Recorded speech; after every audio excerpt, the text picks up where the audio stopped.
আসসালামু আলাইকুম প্রিয় মেকানিক্স ভাইরা, আজকে আমি আপনাদেরকে দেখাবো কিভাবে ব্রাদার 7180 প্লেন মেশিনের কাউন্টিং প্রোগ্রাম করবেন।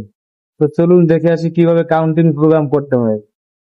তো আমরা এখানে প্রোগ্রাম ঢুকতে হলে আমাদের পি বাটন চাপ দিয়ে প্রোগ্রামে ঢুকতে হবে। এখানে লক আসছে, এই 4টা জিরোকে 8 বানাইলে লকটা খুলবে। তো আমি 4টা জিরোকে 8 বানিয়ে দেবো। 4টা জিরোকে 8 বানানোর পরে ইন্টার বাটন চাপ দিবেন। এই ইন্টার বাটন চাপ দিবেন, 4টা জিরোকে 8 বানানোর পরে ইন্টার বাটন চাপ দিয়ে প্রোগ্রামে ঢুকবেন। প্রোগ্রামে ঢোকার পরে প্রোগ্রাম আসবো P92। সেখান থেকে এখানে আপনি প্রোগ্রাম নাম্বার 17তে চলে যাবেন।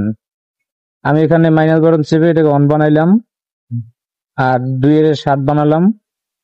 আপনি এখানে 17তে চলে যাবেন। 17তে গিয়ে ইন্টার বাটন চাপ দিবেন। ইন্টার বাটন চেপে আপনার N01 আসবে, সেখান থেকে আপনার N06 এ যেতে হবে।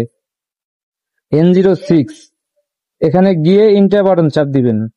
ইন্টার বাটন চাপ দিয়ে এখানে আপনি কয় পিস কাজ করবেন, আপনি দেখা যায় মেশিন 3বার চলার পরে একটা কাউন্টিং উঠবে, বা 2বার চালার পরে এক কাউন্টিং উঠবে, বা একবার চালানোর পরে এক কাউন্টিং উঠবে, সেটা আপনি এখান থেকে কমাতে পারবেন, বাড়াতে পারবেন।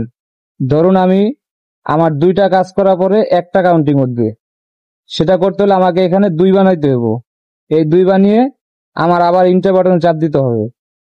ইন্টার বাটন চাপ দেওয়ার পরে 2বার লাফাবে, তারপরে আপনি এখানে পি বাটন চাপ দিয়ে সেভ করে নেবেন। আমি পি বাটন চাপ দিয়ে সেভ করে নিলাম। আমারটা সেভ হয়ে গেছে। এখন মেশিনের সুইচ বন্ধ করে দিব। সুইচ বন্ধ করে আবার সুইচ চালু করতে হবে। তো আমি আবার সুইচ চালু করলাম, আমার প্রোগ্রাম সেভ হয়ে গেছে, কাউন্টিং প্রোগ্রাম। তো আমি কাউন্টিং প্রোগ্রাম কিভাবে আনবো সেটা আমার আনতে হলে আবার পি বাটন চাপ দিতে হবে। পি বাটন চাপ দিয়ে প্রোগ্রাম নাম্বার 41-এ যেতে হবে। তো প্রোগ্রাম নাম্বার 41-এ গিয়ে ইন্টার বাটন চাপ দিলে আমার চলে আসবে এখানে আমি কয় পিস কাজ করব।